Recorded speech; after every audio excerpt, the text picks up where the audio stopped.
Well, hello there. Welcome back to another video with your girl, Mika. And in this video, I will be sharing some things that happened to my hair while I was not relaxing my hair for over 6 months. Oh, but first, let me take off this. Okay, let's start now. So the first thing that I noticed with my hair was that it was not, well, not my hair, but my scalp.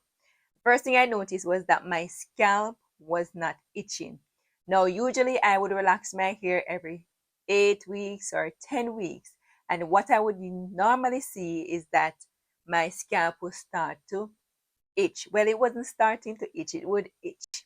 Especially when it was getting close to wash day, it would itch a lot. After about 3 months of not putting any relaxer in my hair, I noticed a significant change where my scalp was not itching as much until the fourth, the fifth. Let me tell you, no itching. Right now, my scalp is not itching at all. And you know, when you have an itchy scalp, it is no fun, no joke. Okay? So that was one thing that I noticed when I wasn't putting any relaxer on my hair.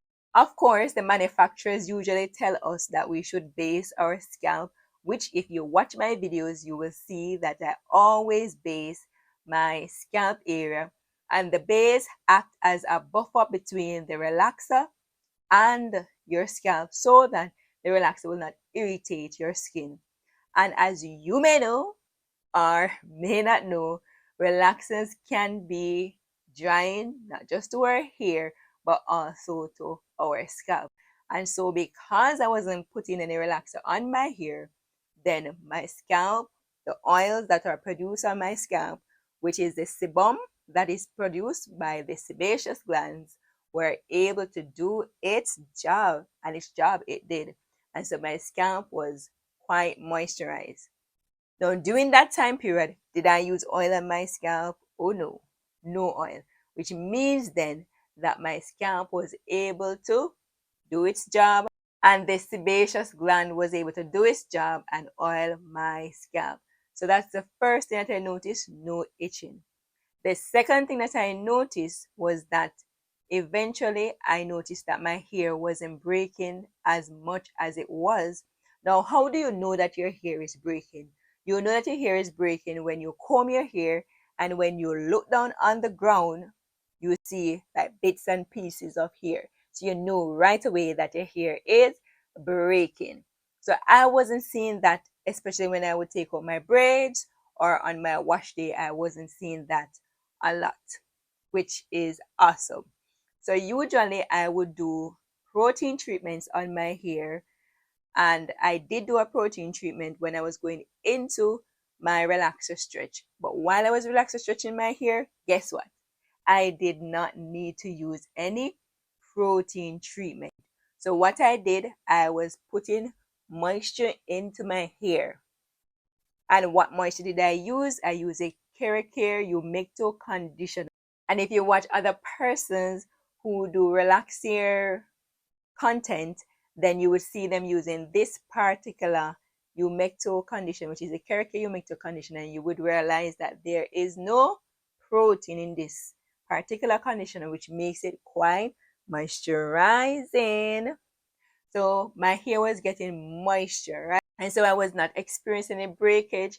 And so there was no need for me to go in with a protein treatment. So I still got my protein treatment, but there was no need during that time period to use a protein treatment because I was putting more moisture into my hair, which our hair does need. And as I mentioned earlier, relaxer does tend to make our hair a little drier than normal.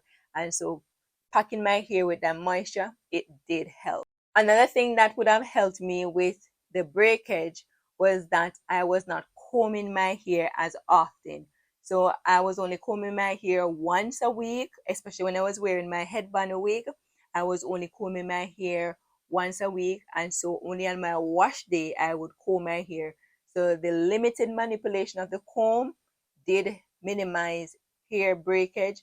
And of course, I utilized wearing braids, and I was doing the knotless braids, as in my opinion, the knotless braids are less straining on your hair, and because you're plaiting your hair first and then adding a little bit of artificial hair, then it does make it a lot safer, in my opinion. And I was not doing this small knotless braids, they were about medium size, so that was okay. And I was doing them for myself, which means that I wasn't doing them very tight.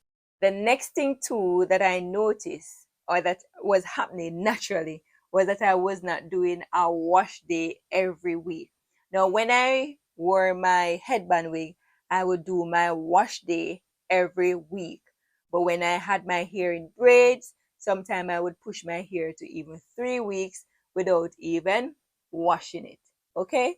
So I feel that not using shampoo on my hair as I would normally do every week also contributed to my health of my scalp and also to the health of my hair. Of course, the shampoos that I use, they are quite moisturizing, but nevertheless, some of the shampoos that I use, they are not necessarily non-sulfate. And if you know sulfate can make your hair a little bit dry. It does get your scalp clean, don't get me wrong, it does make your scalp clean, but it can make your scalp and hair a little bit dry.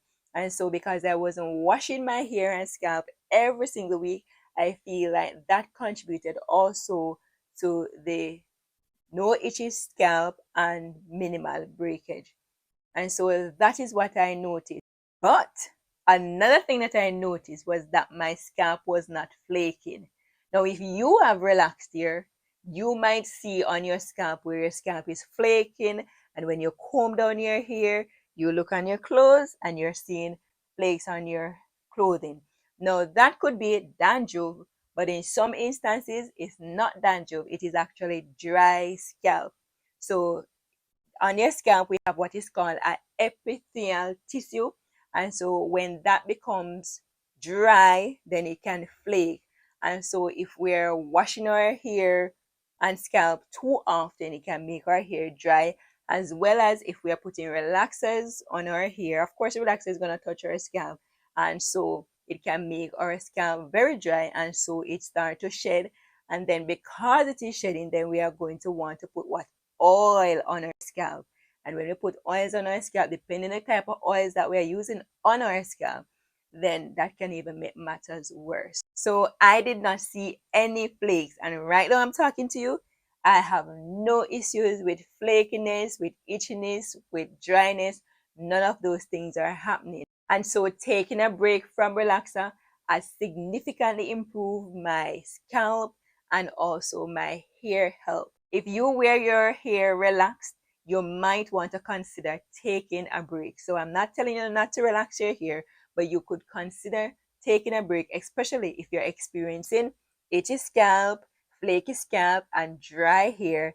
You might want to just take a break, step back, and see what will happen to your hair and scalp once you take a break. And then once you do that and you get back everything going right, then you can go ahead and relax your hair again. And of course, in between every relaxer, you want to make sure that you're allowing enough time to pass before you put another relaxer in.